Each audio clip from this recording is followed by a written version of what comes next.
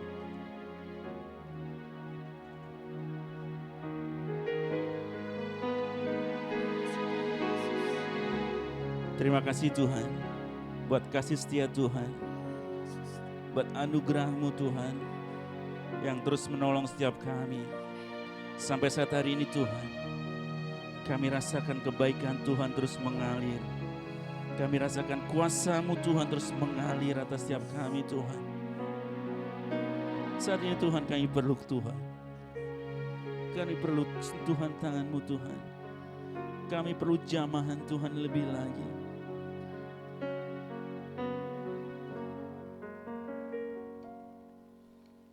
Kau di hatiku, Kau di pikiranku, dan bawaku mendekat. Di mana Kau tinggal, Kau di hatiku. Kau di pikiranku dan bawaku mendekat di mana Kau tinggal, ku perlu Kau Tuhan, menjamah hatiku, ku perlu Kau Tuhan di hidupku. Hanya Engkau, hanya Engkau Tuhan, mengerti hatiku. Hanya Engkau Tuhan yang ku perlu.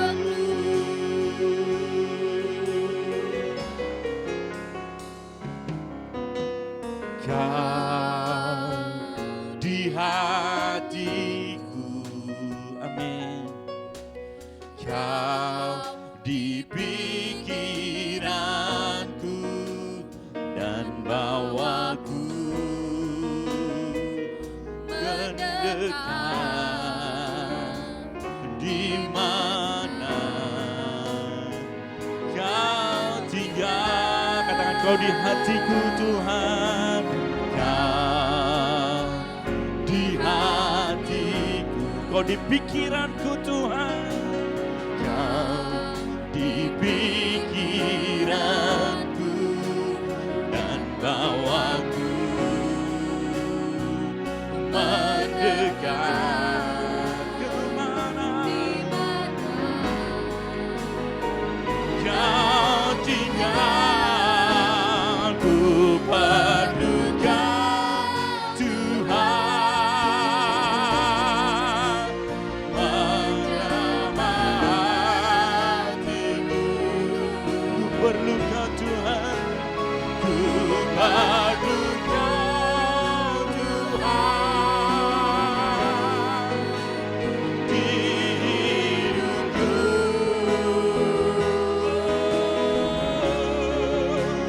Hanya Engkau Tuhan, mengerti hatiku.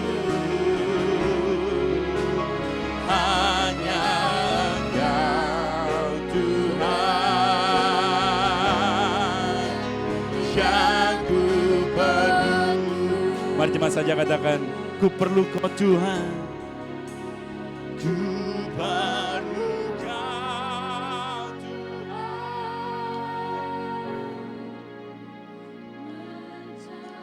Kami perlu jamahan-Mu lebih lagi Tuhan.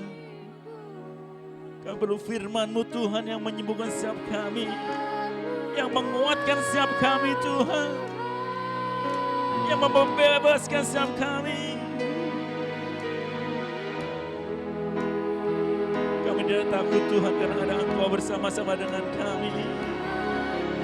Hanya Engkau Tuhan mengerti setiap hati kami. Amin. Hanya Engkau Tuhan. Mari jemaat Tuhan yang perlu Tuhan, yang perlu Yesus, saya nambahin berdiri, katakan, ku perlu Kau Tuhan, ku perlu Kau. Angkat tanganmu tinggi-tinggi, katakan Tuhan, kami perlu Kau Tuhan. Jamah kami, jamah kami. Kami perlu Kau Tuhan di hidup kami. Di hidupku hanya Engkau.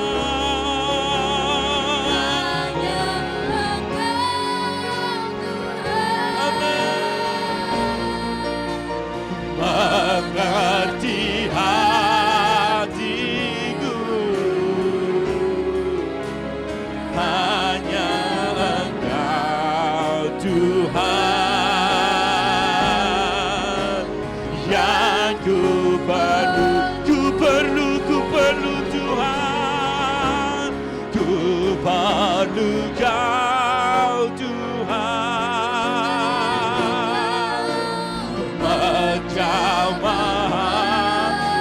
setiap kami Tuhan. Ku perlu Kau Tuhan di hidup kami.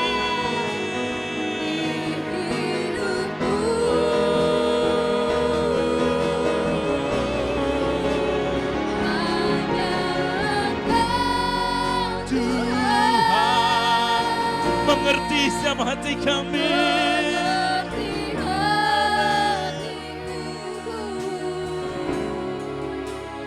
Hanya Engkau Tuhan yang ku, hanya Engkau Tuhan yang kami perlukan. Hanya Engkau Tuhan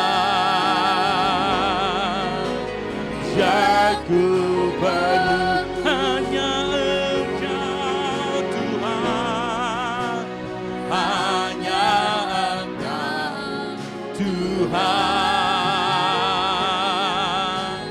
yang ku perlu.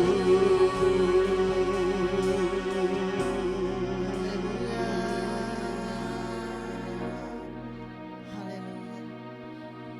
Itulah pernyataan iman kami Tuhan, bahwa hanya Engkaulah yang kami perlu di dalam hidup kami. Terima kasih Bapa dalam sorga. Kami bersyukur buat pagi hari ini Tuhan, kami boleh ada di tempat ini bersama-sama memuji, menyembah Engkau.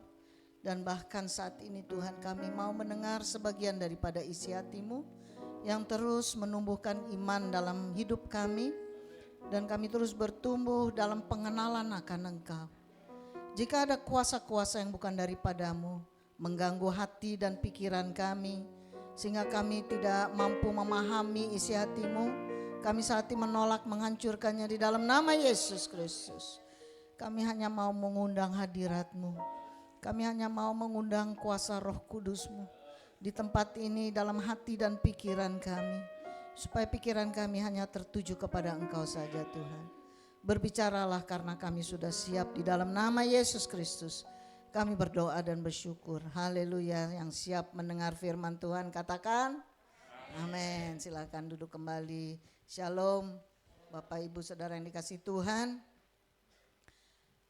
Kesempatan ini saya ingin menyampaikan buat setiap wanita di tempat ini, selamat Hari Kartini.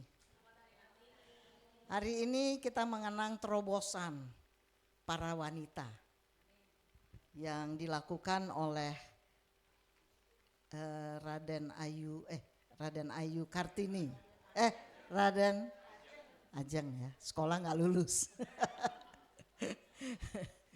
Ya, oleh karena beliau maka para wanita bisa sekolah, ya, bisa bernyanyi di sini dan bisa berkhotbah. Kalau tidak mungkin kita masih hidup di zaman dulu ya, hanya boleh tinggal di dalam rumah, nggak boleh kemana-mana. Sepertinya zaman dulu begitu. Nah hari ini kita mau belajar tentang tema kita hari ini adalah iman dan terobosan keuangan. Iman dan terobosan keuangan. Berapa banyak kita itu mengalami pergumulan di dalam mengelola keuangan. Lebih sering kurang daripada lebih, benar ya? Jadi kayaknya ini tema menarik hari ini. Tema menarik hari ini boleh menjadi pembelajaran bagi kita semua. Tetapi kita akan baca dulu beberapa firman Tuhan yang diambil dari 1 Timotius 6. Saya mau ajak kita akan baca bersama-sama 1 Timotius 6. Saya akan membaca mulai dari ayat 2b dan ayat 3. Nanti saya minta Bapak Ibu Saudara membaca ayat 4 dan seterusnya bergantian. Dan ayat 10 kita baca bersama-sama. 1 Timotius 6 kita akan baca mulai dari ayat 2b sampai dengan 10, demikian firman Tuhan. Ajarkanlah dan nasihatkanlah semuanya ini. Jika seorang mengajarkan ajaran lain dan tidak menurut perkataan sehat, yakni perkataan Tuhan kita Yesus Kristus, dan tidak menurut ajaran yang sesuai dengan ibadah kita,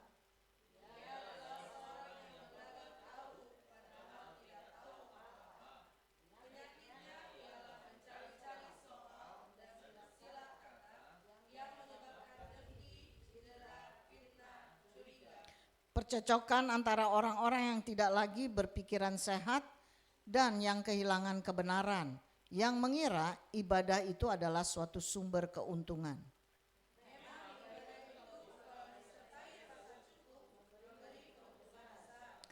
Sebab kita tidak membawa sesuatu apa ke dalam dunia, dan kita pun tidak dapat membawa apa-apa keluar.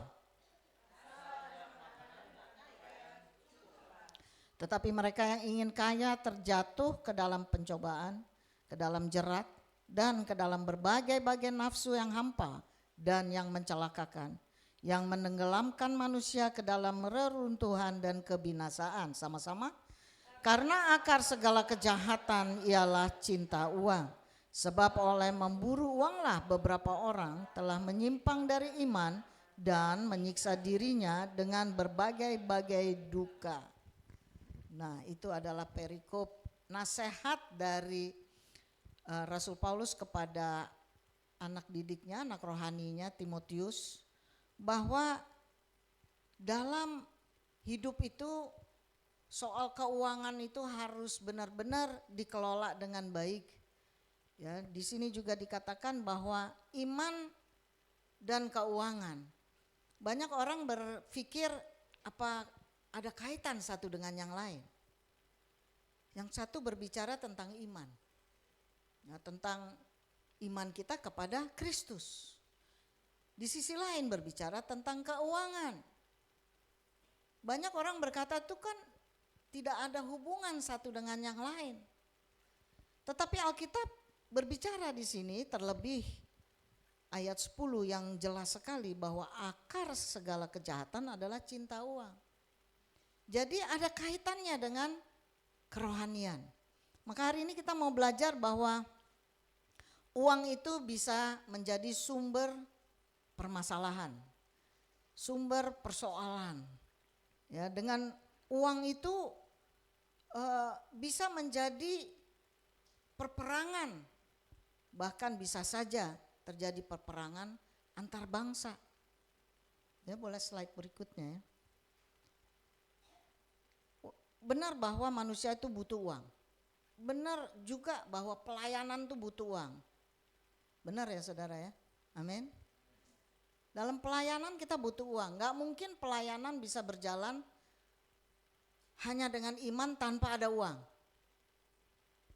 Nah, ini yang mau kita belajar. Jadi Paulus sedang mengingatkan Paulus permasalahan sikap, ya, sikap manusia, sikap pelayan, sikap dalam pelayanan.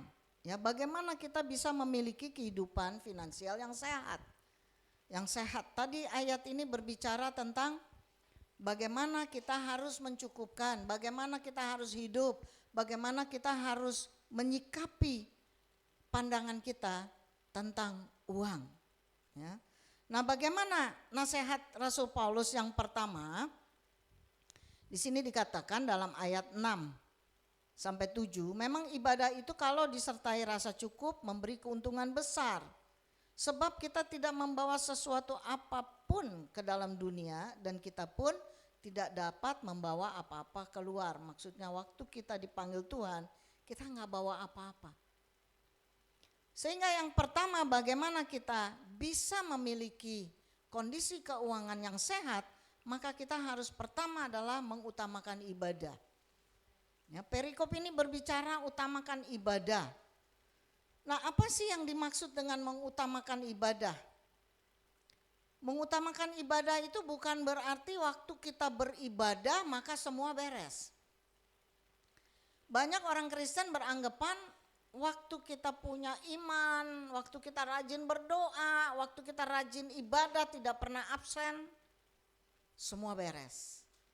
Ya, uang datang. Benar nggak begitu? Ternyata tidak. Ya, ternyata tidak begitu. Nah, tetapi kita mengutamakan ibadah ini berbicara tentang waktu kita datang kepada Tuhan. Waktu kita beribadah kepada Tuhan. maka fokus kita adalah kepada Tuhan, bukan kepada keuntungan. Ya, tadi dikatakan di sini ya, ibadah kalau disertai rasa cukup memberi keuntungan besar. Oh kalau gitu, kalau kita rajin ibadah, kita dapat uang banyak dong. Nah ini yang kebanyakan orang Kristen ini salah. Dan banyak yang mempunyai pemikiran begitu. Jika ternyata Tuhan tidak berkati dengan kekayaan, keuntungan dalam usaha, percuma dong ibadah. Banyak orang Kristen berpandangan demikian. Maka saya mau sampaikan ibadah yang benar di dalam kehidupan kekristenan sesuai firman Tuhan adalah kita harus sesuai dengan perkataan Tuhan Yesus. Ya, kita harus belajar bahwa ibadah itu kita belajar tentang perkataan Tuhan Yesus. Ajaran yang benar yang Tuhan berikan kepada kita, itulah yang kita pegang. Memang benar ibadah itu memberikan keuntungan jika kita dalam hidup itu merasa cukup. Tetapi banyak orang sudah Tuhan kasih cukup tapi merasa tidak cukup. Kenapa ya begitu ya? Mengapa banyak orang merasa selalu tidak cukup? Karena banyak orang melihat ke kiri ke kanan. Ya, kadang-kadang melihat ke belakang juga. Ya, dilihat kok orang lain kok lebih kaya, lebih untung ya. Padahal nggak rajin tuh ke gereja, nggak rajin tuh berdoa, misalkan begitu. Nah tapi Alkitab mencatat ya, dan nasihat Paulus ini berbicara tentang ibadah dengan benar adalah cara hidup kekristenan yang sesuai dengan apa yang Tuhan katakan.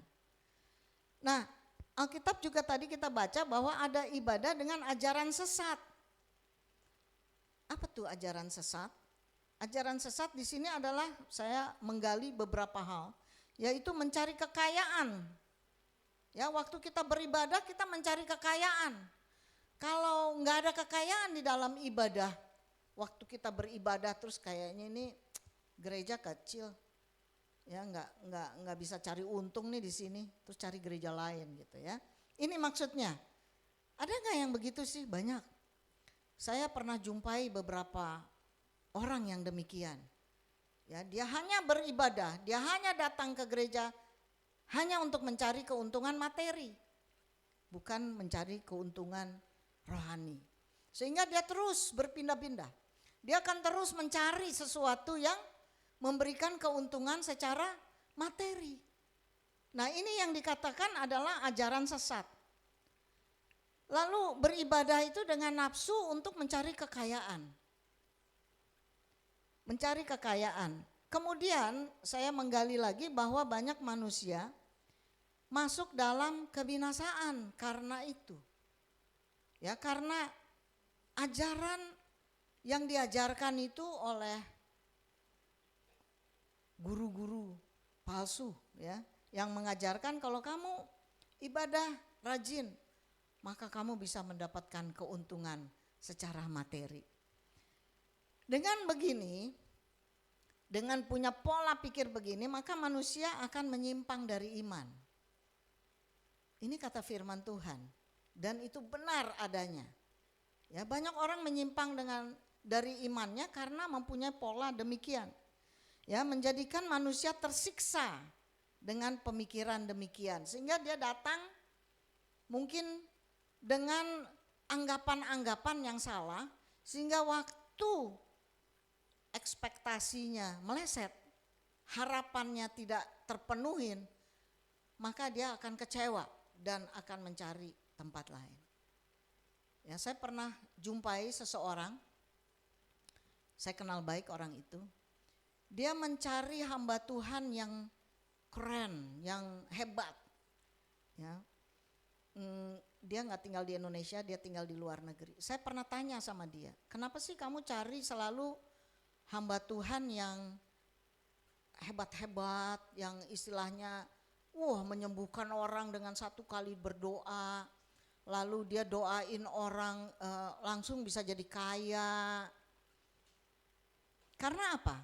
Saya tanya sama dia dan saya selidiki latar belakangnya, ternyata dulunya dia banyak main dukun. Ini benar nggak? Benar loh saudara. Saya nggak cerita bohong, ini kejadian benar. Ya, dan itu salah satu kenalan saya. Jadi dulu sebelum dia bertobat dia main dukun. Nah, orang yang main dukun dia akan terus cari dukun yang lebih hebat, benar ya? Wah, dia tuh lebih hebat tuh. Kita pindah dukun supaya bisa lebih kaya gitu ya.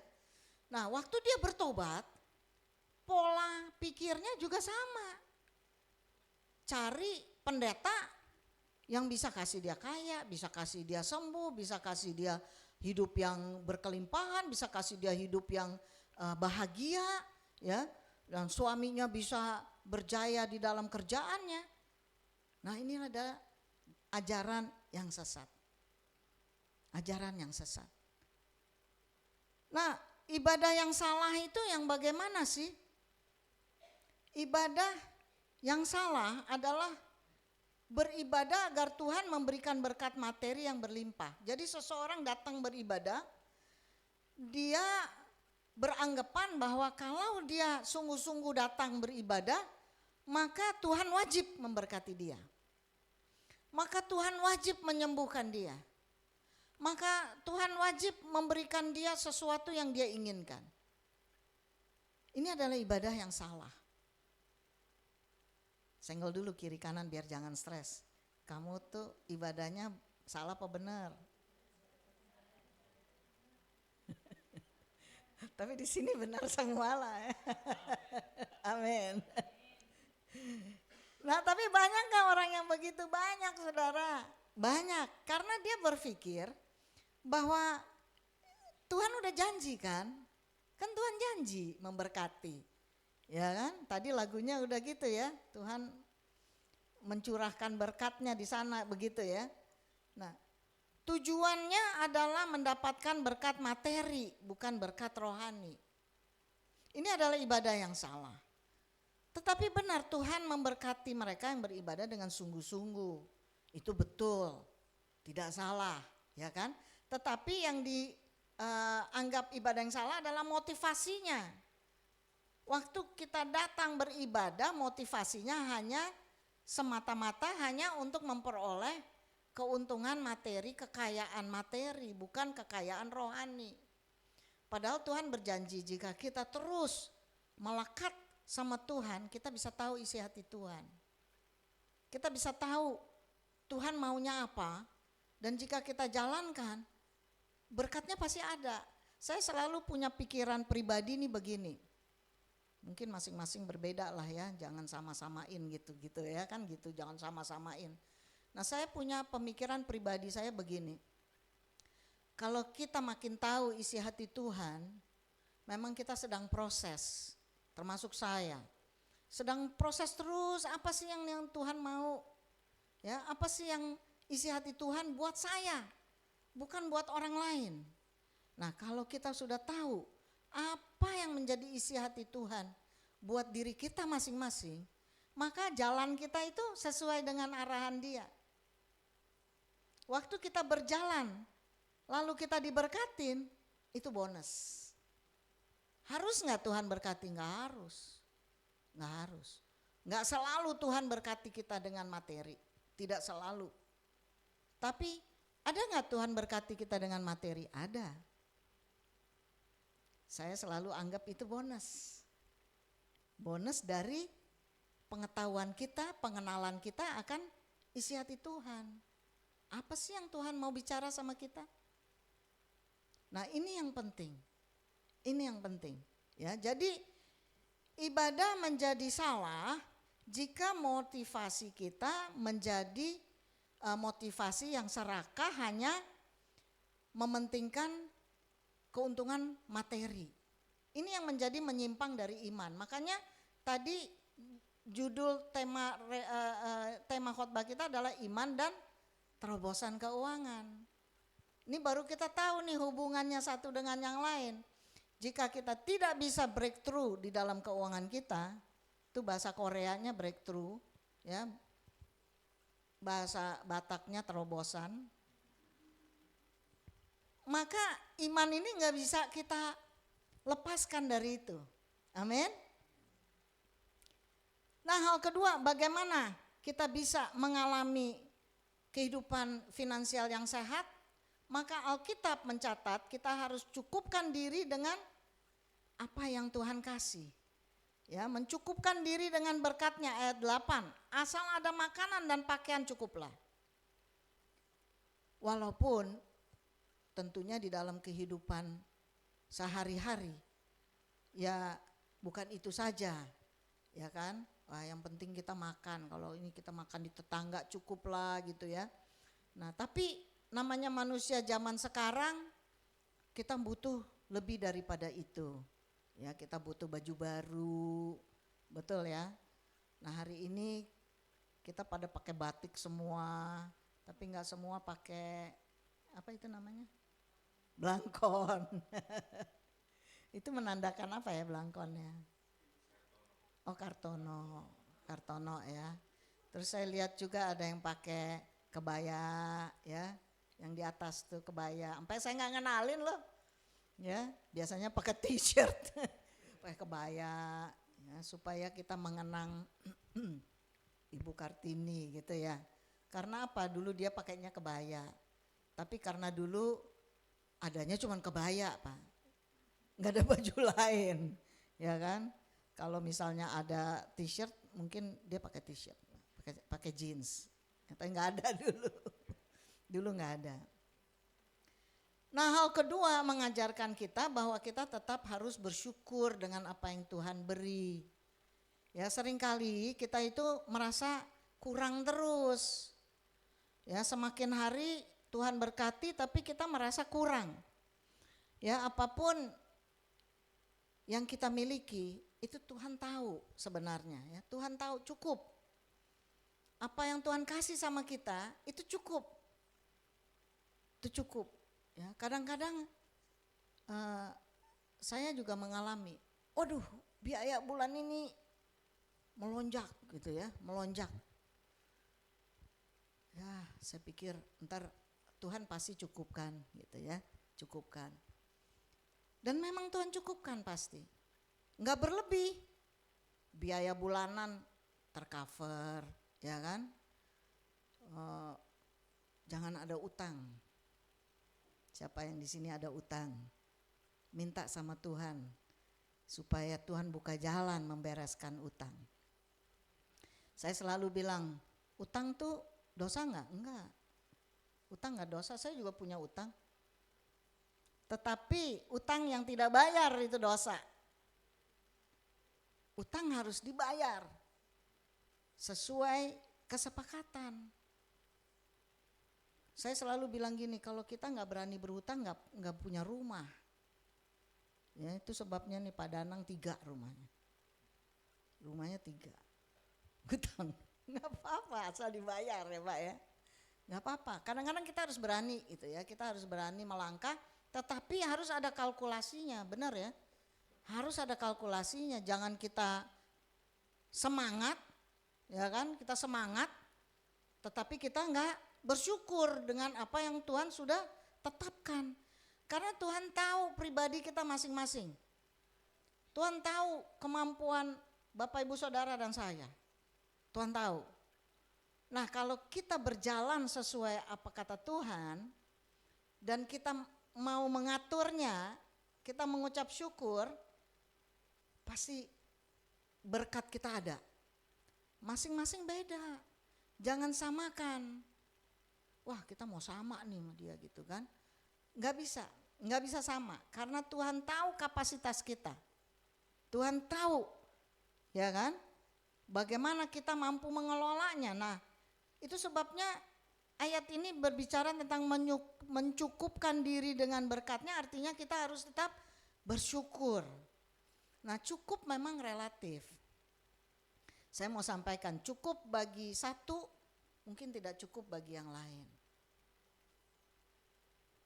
Saya baru pulang dari jalan-jalan dan saya ngobrol dengan, waktu saya ke Brunei, saya ngobrol dengan orang Brunei. Saya tanya-tanya, Ya, gimana kehidupan di situ? Saya kan orangnya penasaran gitu ya. Ternyata di sana, tapi saudara jangan ngiri ya. Di sana luar biasa, saya juga dengar dia cerita juga sambil melotot. Sekolah gratis, nggak bayar pajak. Duh, kita kalau tiap tahun tuh ya, saya tiap tahun mau bayar pajak itu, encet-encet deh hati jantung tuh ya. Nggak bayar pajak. Oh, saya lihat barang-barangnya murah-murah memang karena nggak ada pajak. Terus kalau sakit masuk rumah sakit gimana? Rumah sakitnya gede-gede gitu di sana ya, dia kasih jalan. Kalau masuk rumah sakit harus dirawat, bayarnya cuma $1. Terus all free, dokter, obat, mau operasi apapun bebas. Wow, sekolah gratis sampai universitas. Terus abis selesai universitas gimana? Dikasih kerjaan sama Sultan. Wow, mau pindah sini boleh nggak? Harus nikah di sini Bu. Waduh, jangan dong. Jangan, banyak yang marah nanti ya di negara saya. Ya tapi itu satu-satunya jalan Bu, kayak gitu kan. Oh, terus apalagi? Kehidupannya butuh berapa? Jadi orang usia 60 Bu Gembala dikasih duit sama pemerintah tiap bulan. Wah, saya masuk dong. Ya teman-teman bilang, mau juga deh pindah sini umur 60 katanya gitu ya. Nah terus mahasiswa lokal ya orang sana, kalau kuliah dikasih uang $300 setiap bulan. Sampai lulus, jadi mereka tuh gak mau lulus-lulus. Serius. Nah habis gitu kalau mahasiswa asing gimana? Boleh gak kuliah di sini? Boleh Bu.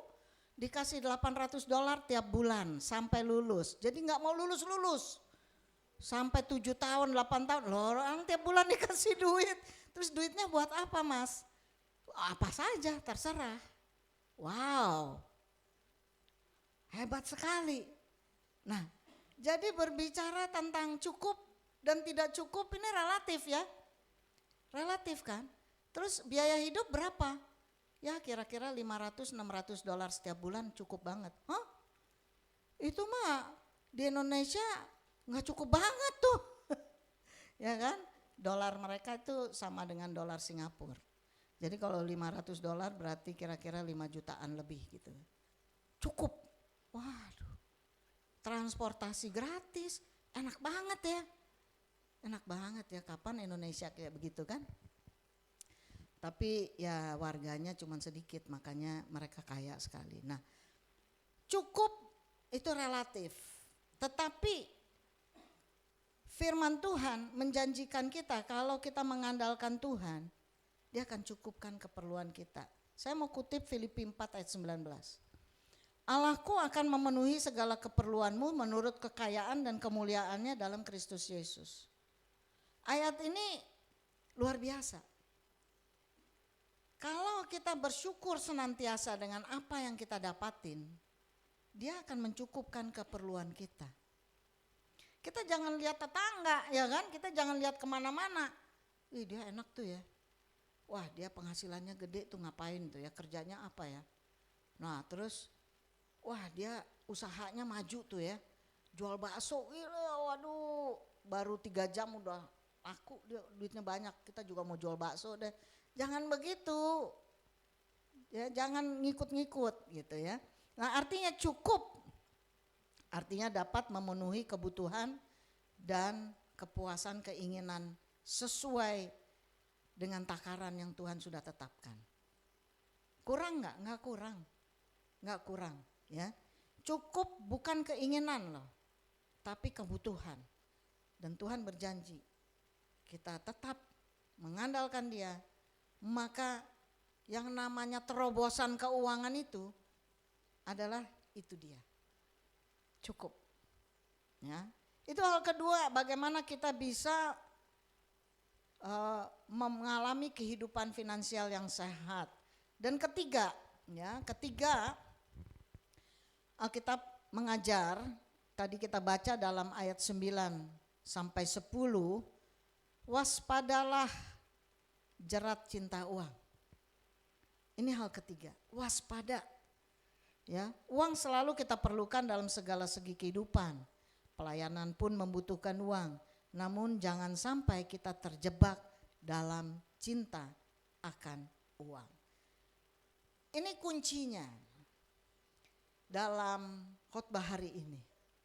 Jangan sampai kita terjerat, ya, sampai kita itu bersemangat, ya, sampai kita nafsu di dalam mengejar uang sampai jatuh di dalam kejerumusan. Banyak orang yang terjerumus, ya, di dalam cari lebih banyak lagi keuntungan, lebih banyak lagi keuntungan, dan akhirnya terjerumus. Banyak nggak orang yang begitu? Banyak, banyak. Hati-hati dengan, saya selalu berkata hati-hati dengan pinjaman online. Sekarang iklan pinjaman online itu, waduh, saya berapa kali dengar di radio tuh, menyeramkan juga. Ya, iklannya adalah orang ini berbicara seolah-olah dia itu si peminjam online. Ya, jadi kata-katanya itu, aku akan membuat orang ini bersemangat untuk terus meminjam. Awal-awal dibikinnya menyenangkan, ya, sampai dia ketagihan begitu, ya, kira-kira begitu tuh. Saya dengarnya ini serem sekali nih iklannya, ya. Jadi hati-hati jangan sampai kita terjerat, ya. Jemaat GBI Gading Serpong baik-baik semua, amin. Cuman 4 orang, Bu, amin, ya. Boleh nggak kita minjem? Saya bilang boleh, tidak dosa, tetapi pinjamlah dengan lembaga yang sah, yang hitungannya jelas. Ini sekalian saya kasih pandangan, ya, karena saya orang keuangan, saya tahu persis. Pada saat kita terjerumus di dalam nafsu untuk cari uang tadi, kita mau lebih banyak lagi, maka kita akan menyimpang dari kegiatan-kegiatan kita yang benar. Ya, ini Pak Anton pakar saham. Enggak, katanya dulu, ya Pak, ya. Dulu, ya. Itu juga sih nggak apa-apa, ya. Tapi harus benar-benar jeli. Kalau kita tidak paham, jangan. Dan jangan nafsu, ya. Dikit-dikit bolehlah, ya. Saya main nggak? Main, tapi kecil, ya, cuman ngasah otak, buat ngasah otak. Jadi saya berpikir, ya, kalau misalnya nggak untung, ya saya cuman hilang kecil, dikit sekali. Tapi puji Tuhan, sampai sekarang saya ada menang-menang dikit, Pak Anton. Dikit, ya, karena buat saya itu hanya untuk asah otak, bukan untuk cari keuntungan besar, ya. Jadi nggak stres. Amin. Jangan ngikut-ngikut kalau nggak paham, ya, karena berbahaya. Ini dikatakan waspada jeratnya, karena waktu kita nggak bisa kontrol diri, saudara, maka ini yang akan menjadi suatu kegiatan yang menjatuhkan kita, dan kita akan celaka loh. Benar, ini saya harus benar-benar memberi informasi yang sangat jelas, ya, kesempatan hari ini. Ya, saya kalau lain-lain waktu mungkin gak ada kesempatan, tapi hari ini saya harus benar-benar hati-hati dunia masa kini. Haleluya. Senggol dulu kiri kanan, hati-hati, ya. Hati-hati terjerumus, hati-hati jatuh. Ciri-ciri orang cinta uang tuh apa sih? Saya cari tahu nih ciri-cirinya. Nah, ciri-ciri orang yang cinta uang ini, dia terobsesi dengan menjadi kaya secara instan. Jadi kaya boleh nggak? Boleh dong. Orang Tuhan kan kasih kita kekayaan. Dia kan Bapak kita yang kaya, masa kita nggak boleh kaya? Boleh. Tetapi tidak boleh instan, sehingga melakukan segala cara untuk mendapatkannya. Ini yang tidak boleh. Jadi tetap aja proses, ya, kerja, proses. Lalu ciri yang berikut adalah tidak pernah puas dengan hasil kerjanya. Apa yang dihasilkan gak pernah puas, jadi dengan segala cara dia akan mencari uang. Ya kadang-kadang dengan menyimpang, ya kadang-kadang dengan lupa bahwa Tuhanlah sumber kita sebenarnya, sumber berkat kita. Ya, dan selalu memikirkan tentang cari uang. Kita nggak bisa ngatur waktu. Ya kita semua ini lagi proses ngatur waktu kan. Kapan waktu pelayanan kita matiin HP, benar ya? Atau flight mode pesawat. Ya. Kalau mode pesawat nggak ada yang bisa masuk. Ya kita cuma baca firman Tuhan gitu ya. Nah jadi kita fokus dalam ibadah kita. Jangan waktu kita ibadah kita malah memikirkan bagaimana kita bisa mencari keuntungan. Nah lalu ciri cinta uang berikutnya adalah kita mulai hidup di luar kemampuan. Sehingga akhirnya kita masuk dalam kehidupan gali lubang tutup lubang. Banyak gak kejadian di masa kini? Sangat banyak. Sangat banyak. Ya, apalagi mereka yang mencoba berusaha setelah COVID itu ikut-ikutan. Ikut-ikutan usaha ini, buka restoran, buka apa gitu ya. Ternyata itu bukan kemampuannya. Ya, akhirnya terjerumus di dalam menggali hutang. Nah, itu harus ditutupin. Ya, gali hutang lagi harus ditutupin. Nah, jadi hidup di luar kemampuan. Kemudian mulai serakah sehingga tergoda. Ya, tergoda untuk cara-cara yang menyimpang seperti apa? Korupsi, curang. Ya, usaha kita mulai curang nih, mulai nipu. Ya, tapi saya yakin di sini nggak ada lah ya, nggak ada. Tapi saya harus kasih tahu. Saya harus kasih tahu. Mulai di dalam usahanya ketagihan. Ya, ketagihan. Ya, ini usaha nih bagus nih. Ya, kalau kita maju sedikit nih begini caranya, kita bisa untungnya lebih gede lagi. Akhirnya terjerumus dalam dosa. Ini menyimpang dari iman. Dan kita mulai lupa bahwa sumber pemberi berkat yaitu Tuhan Yesus itu. Kita udah mulai lupa. Karena kita mulai masuk ke dalam ranah yaitu melakukan kegiatan yang menyimpang dari iman. Hari ini kita belajar bagaimana kita mau dan bisa breakthrough, terobos dalam kehidupan finansial kita. Saya akan kutip 2 ayat. Yang satu Ulangan 28 ayat 8 bilang gini, Tuhan akan memerintahkan berkat ke atasmu di dalam lumbungmu dan di dalam segala usahamu. Ia akan memberkati engkau di negeri yang diberikan kepadamu oleh Tuhan Allahmu. Jadi ini janji Tuhan. Tetapi kita tidak boleh menyimpang dari iman. Ya, di ayat 2 Ulangan 28 Bapak Ibu boleh membaca, itu ayat yang luar biasa. Syaratnya apa? Syaratnya apa? Supaya Tuhan memerintahkan berkat ke atasmu di dalam lumbungmu dan di dalam segala usahamu. Ada syarat. Ya, tadi kita baca ayat 8, syaratnya ada di ayat 1 dan 2. Jika engkau baik-baik mendengarkan suara Tuhan Allahmu dan melakukan dengan setia segala perintahnya yang kusampaikan kepadamu pada hari ini, maka Tuhan Allahmu akan mengangkat engkau di atas segala bangsa di bumi. Segala berkat ini akan datang kepadamu dan menjadi bagianmu jika engkau mendengarkan suara Tuhan Allahmu. Jadi syaratnya apa? Syaratnya apa?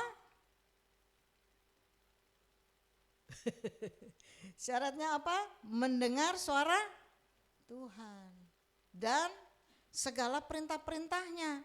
Nah, ini yang kita perlu belajar. Bagaimana umat Tuhan harus mengatur kehidupan finansialnya. Kalau kita baca banyak sekali buku-buku, ya banyak sekali seminar-seminar. Bagaimana kita bisa breakthrough di dalam kehidupan keuangan kita. Banyak buku saudara bisa baca.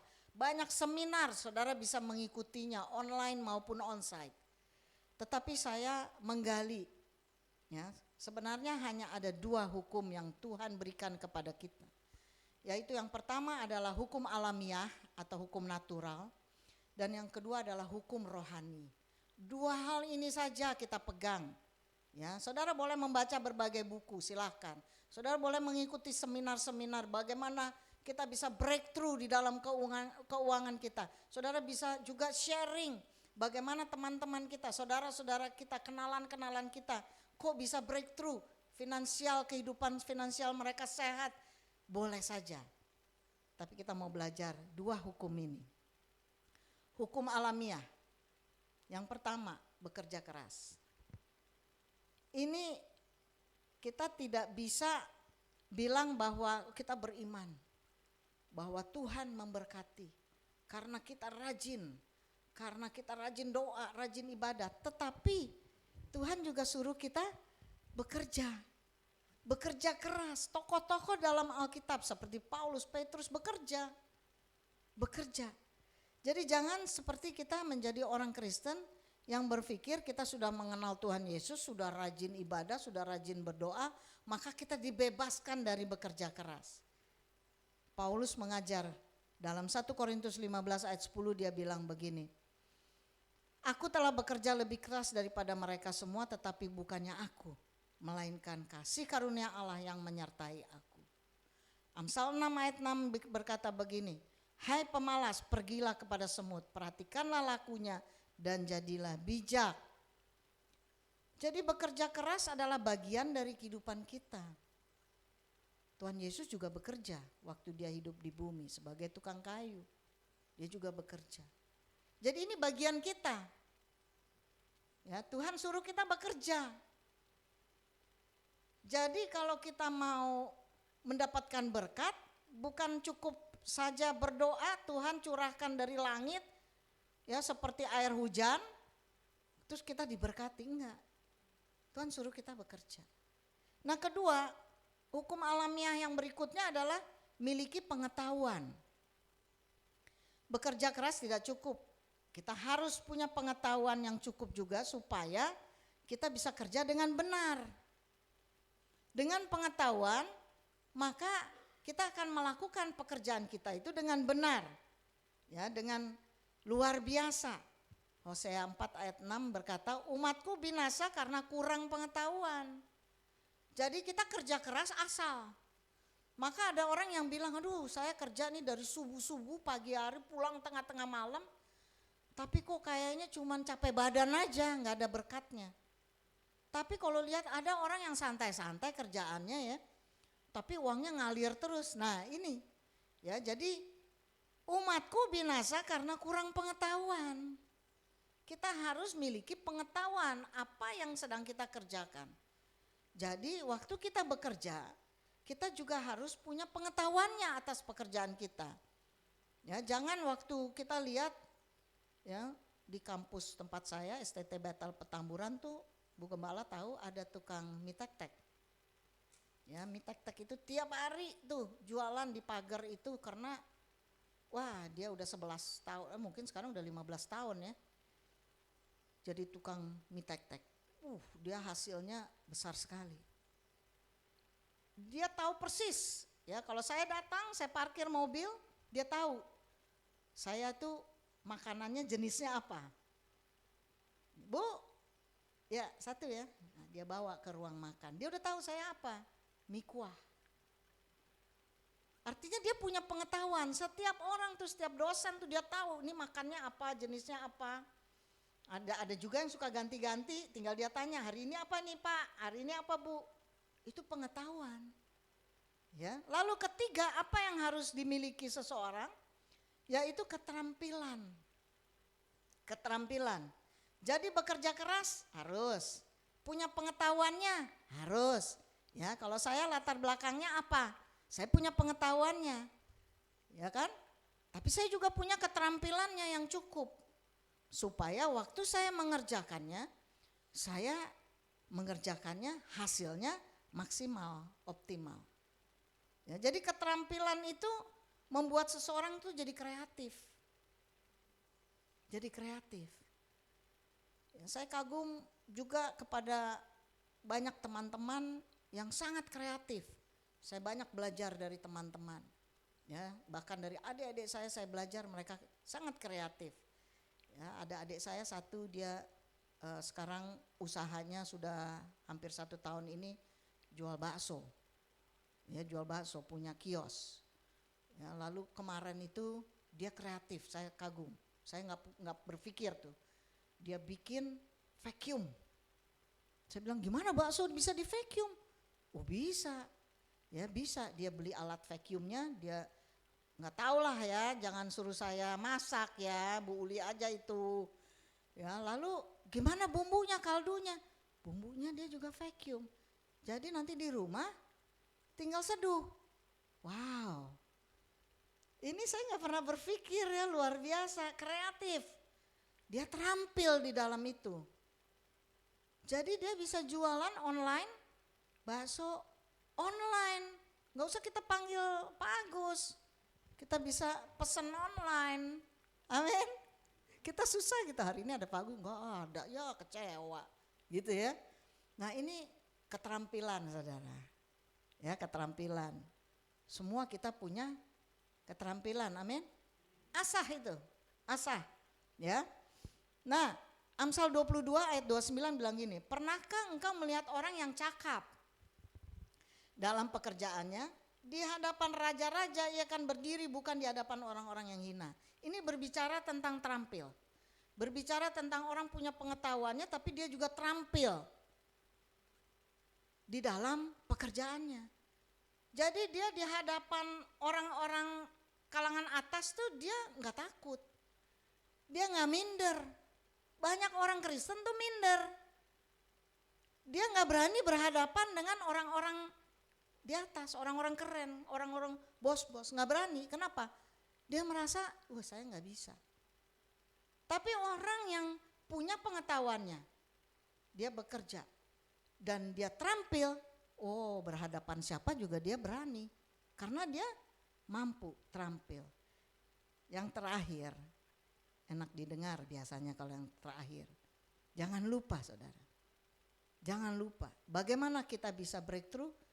Andalkan Tuhan selalu. Dalam apapun yang kita kerjakan, andalkan Tuhan.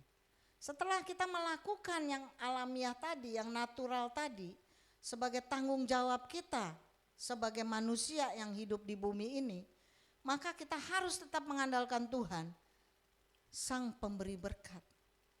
Sehingga Tuhan akan hidup di dalam diri kita. Dia akan hidup mengubahkan apa yang alamiah, yang natural tadi itu menjadi supranatural. Tuhan akan memberikan kita kemampuannya. Tuhan akan memberikan kita kekuatannya. Dia akan memberikan kita kuasa untuk menghidupi berkat yang Tuhan sudah sediain buat kita. Nah, mengapa banyak orang Kristen nggak bisa melihat bahwa sebenarnya Tuhan sudah menyediakannya? Karena dia tidak menghidupi, mengandalkan Tuhan di dalam kapasitasnya. Andalkan Tuhan. Berdoa untuk Tuhan tuh menghidupi alamiah natural di dalam diri kita. Supaya akhirnya kita mendapatkan kekuatan, kuasa yang dari Tuhan untuk menjalankan pekerjaan kita. Satu ayat yang akan saya baca lagi adalah Ulangan 8 ayat 18. Tetapi haruslah engkau ingat kepada Tuhan Allahmu, sebab dialah yang memberikan kepadamu kekuatan untuk memperoleh kekayaan dengan maksud meneguhkan perjanjian yang diikrarkannya dengan sumpah kepada nenek moyangmu seperti sekarang ini. Jadi harus ingat bahwa dia yang memberikan kita kekuatan. Ya, banyak orang dulu ya pernah ngomong sama saya, salah satu bilang begini, Bu, ngapain sih kita kasih perpuluhan? Kan itu hasil kerja saya. Ngapain sih kita kasih persembahan buat gereja? Bikin pendeta kaya aja. Banyak gak yang ngomong gitu? Banyak saudara, banyak. Saya mau jujur aja, banyak orang ngomong begitu. Tetapi dia tidak paham, saya selalu ngomong ini. Kamu sadar gak bahwa kamu mampu bekerja, mampu berhasil, jadi banyak duitnya, karena Tuhanlah yang kasih kekuatan dan kemampuan engkau bekerja. Itu sebabnya kita bersyukur supaya gereja-gereja Tuhan bisa terus bertumbuh, bisa terus melayani jiwa-jiwa dan terus berkembang dan terus melayani misi supaya banyak orang bisa mengenal Tuhan Yesus. Bagaimana kita bisa menghidupinya? Saya cuma kasih 2 ayat, Kolose 3 ayat 23. Apapun yang kamu perbuat, perbuatlah dengan segenap hatimu seperti untuk Tuhan dan bukan untuk manusia. Lalu saya ulangi ini bagi saudara dan saya, Maleakhi 3 ayat 10. Bawalah seluruh persembahan persepuluhan itu ke rumah perbendaharaan, supaya ada persediaan makanan di rumahku dan ujilah aku. Firman Tuhan semesta alam, apakah aku tidak membukakan bagimu tingkap-tingkap langit dan mencurahkan berkat kepadamu sampai berkelimpahan. Ini yang Tuhan sampaikan. Jadi kita itu diberikan berkat sesuai dengan takaran yang kita mampu terima. Kenapa yang satu menerima lebih dari yang lain? Karena Tuhan paling tahu sifat kita masing-masing. Itu sebabnya dia Tuhan, benar ya? Itu sebabnya dia Allah. Dia akan kasih kita berkatnya sesuai kemampuan kita. Karena dia bilang kalau saya kasih lebih dia gak akan mampu. Ya kan? Dia minta mobil, Tuhan kasih aku mobil dong, hujan terus nih tiap hari. Tapi kalau udah dikasih mobil dia bukannya pergi ke gereja tapi jalan-jalan ke Bogor. Ya kan, jalan-jalan ke puncak. Padahal kalau dia bilang kasih saya mobil Tuhan soalnya hujan tiap hari nih naik motor gimana. Ya belajar dulu nyetir gitu kan. Pertama dong langkahnya. Habis gitu Tuhan kalau kasih mobil aku mau jemputin tetangga-tetangga bawa ke gereja. Tuhan kasih gak? Kasih. Pasti kasih. Dan saya yakin ada di antara Bapak Ibu punya pengalaman itu. Tuhan kasih.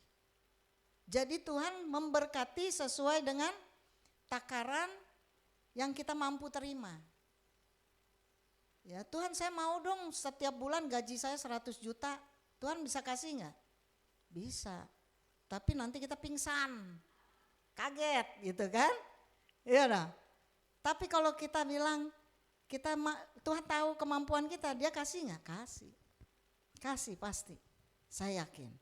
Amin. Jadi itulah pelajaran kita. Jadilah kita jemaat Tuhan GBI Gading Serpong yang bisa mengelola keuangan kita dengan sehat. Ya, jangan kita menjadi orang yang tadi Alkitab katakan cinta uang. Ya, tapi kita cinta Tuhan dan Tuhanlah yang memberikan kita uang. Kita akan cukup di dalam kehidupan kita.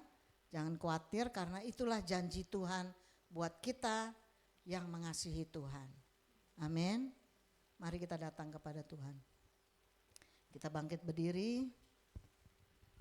Kita angkat dulu satu pujian berkat kemurahan Tuhan.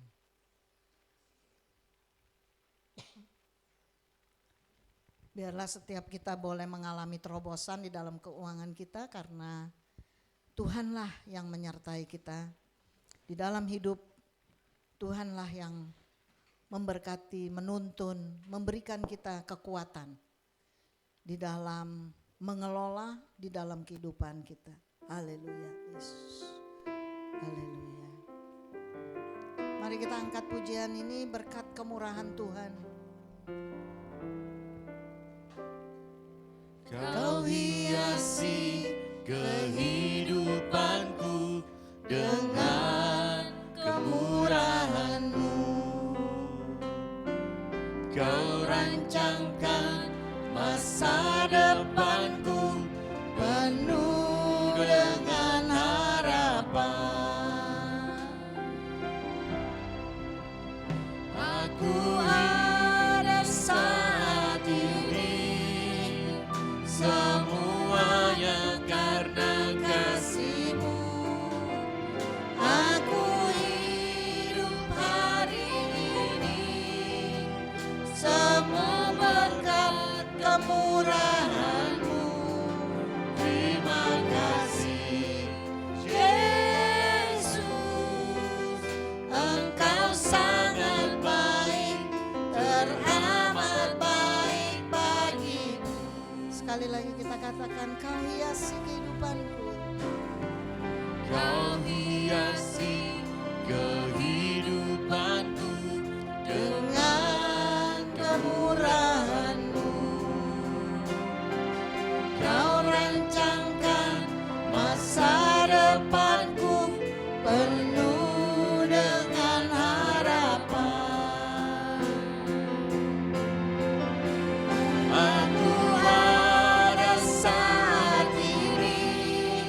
Mari kita sembah Dia.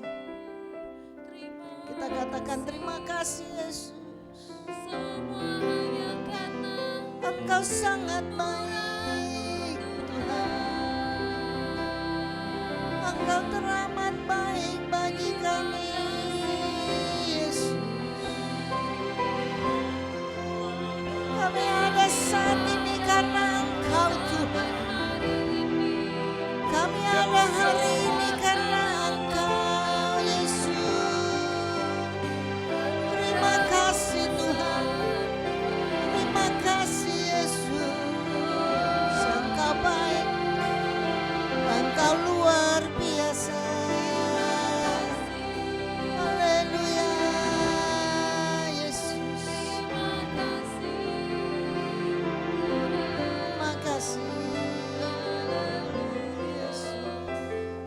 Saat ini jika ada di antara saudara, mungkin ada yang mengalami masalah pergumulan di dalam keuangan, yang membutuhkan pertolongan dari Tuhan supaya mengalami terobosan, pemulihan di dalam keuangannya.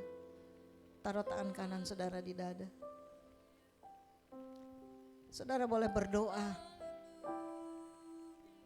Saudara sampaikan keluhan-keluhan saudara. Minta Tuhan buka jalan. Minta Tuhan yang menyertai kehidupan finansial saudara. Apa yang saat ini saudara butuhkan dari Tuhan? Apa yang saudara mau?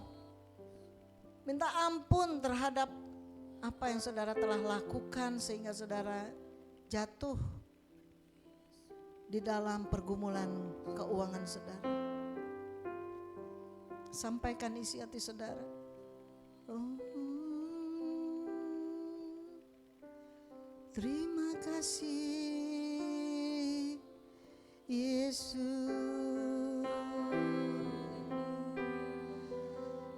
Oh,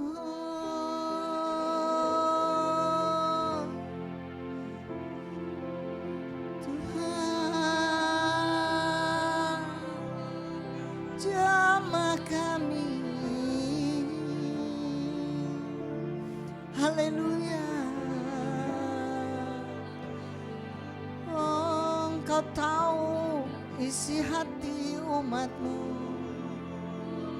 Kami adalah anak-anak-Mu Yesus. Jamahlah kami Tuhan. Pulihkan kami. Pulihkan dengan cara-Mu. Haleluya.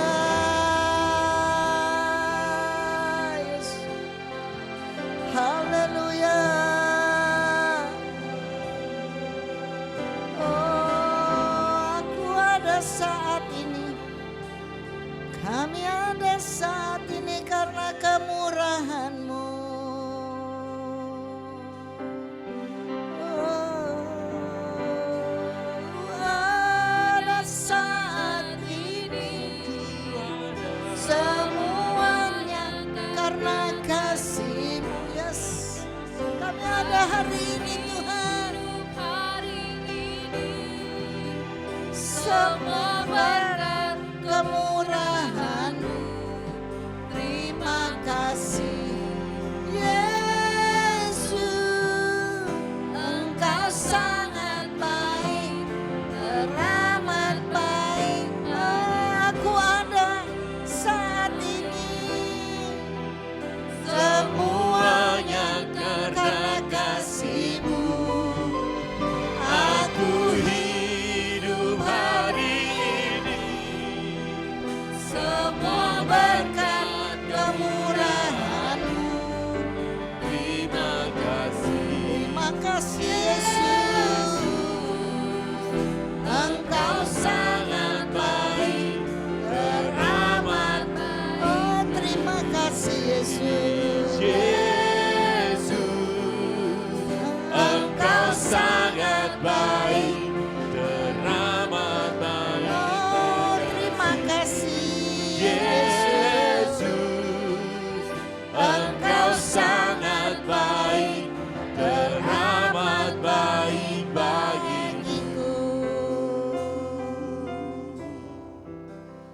kasih Tuhan Yesus untuk isi hati-Mu bagi setiap kami yang mengajarkan pada hari ini.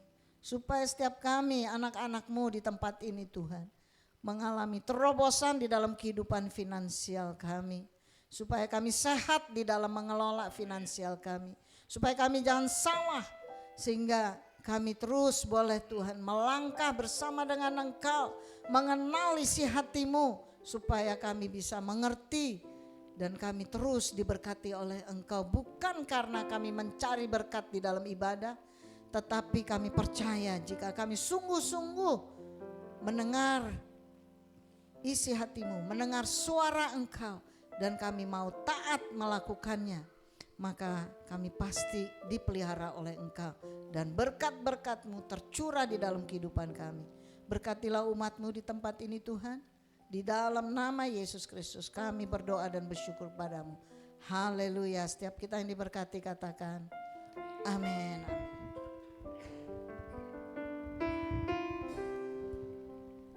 Selamat duduk Bapak Ibu Saudara sekalian.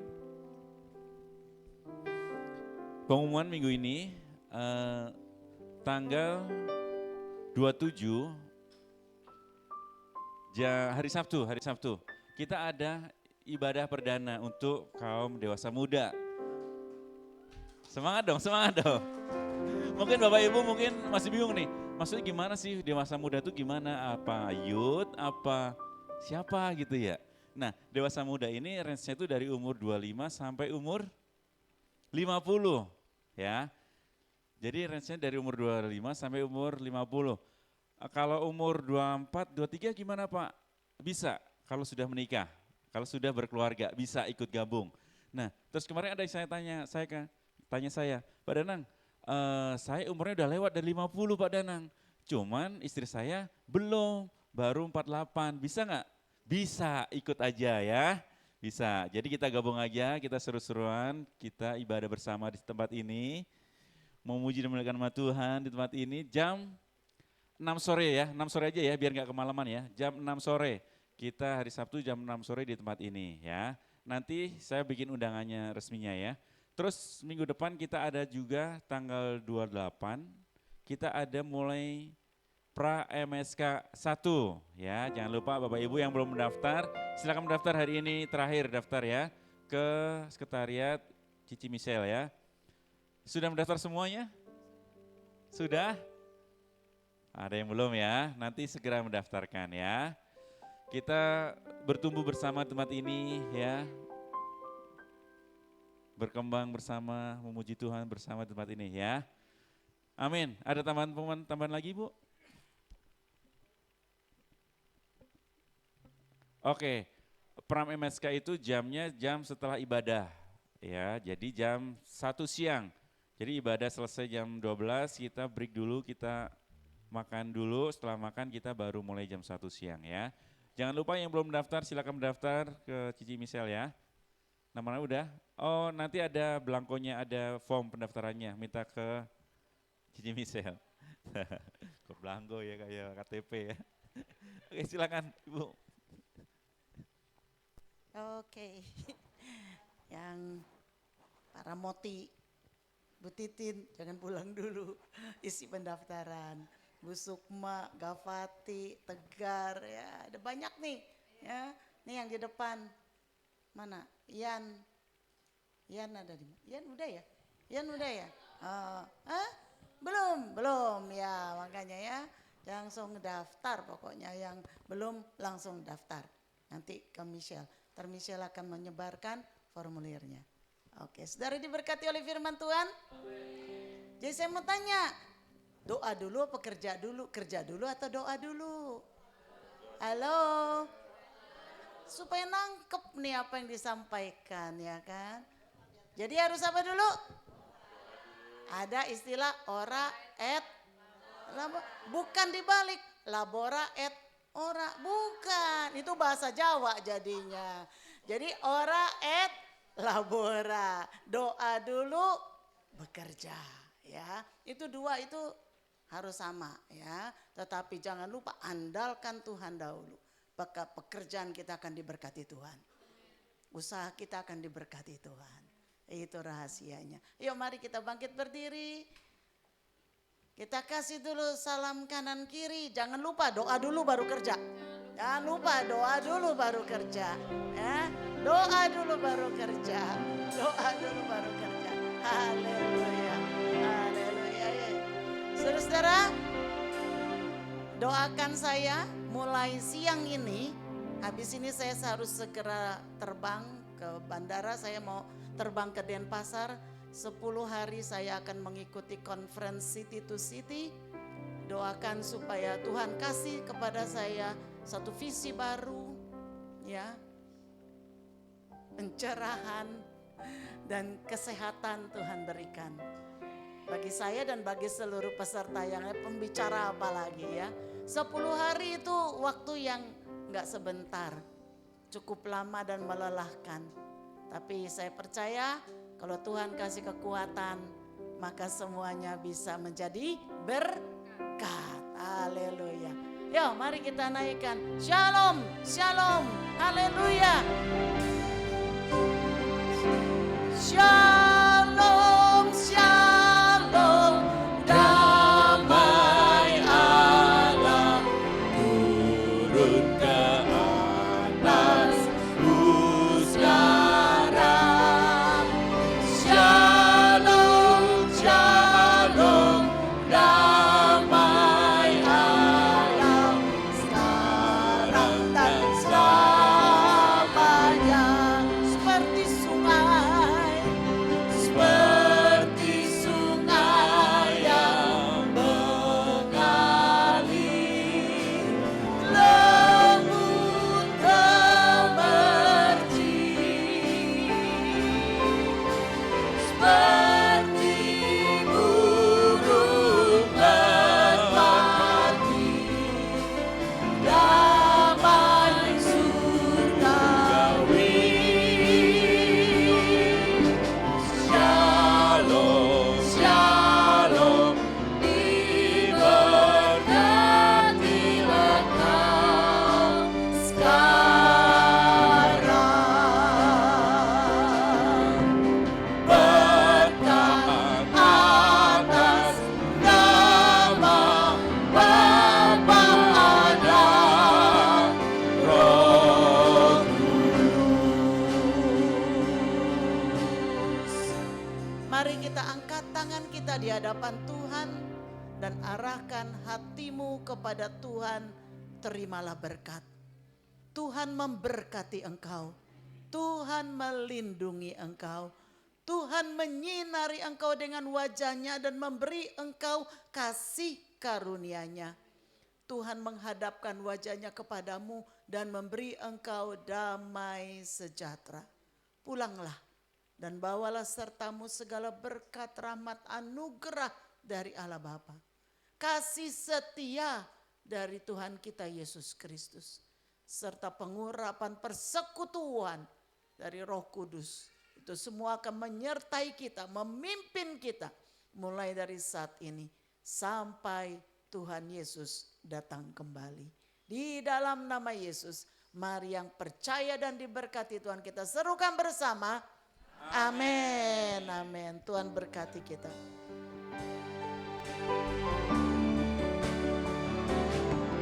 Urapilah kami Tuhan,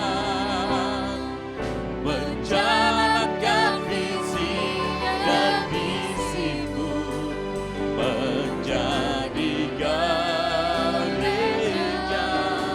yang sehat, kuat dan bertumbuh, hidup menjadi jemaat yang berkenan kepada Allah, menjadi jemaat yang berfungsi sebagai garam dan terang dunia, bagaikan Tuhan giring gadis serpong untuk menggenapi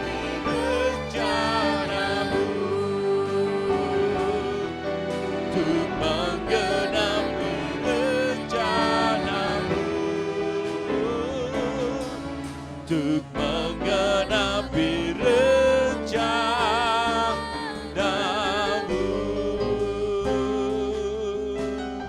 Setelah bersatu dulu sebentar sebelum pulang.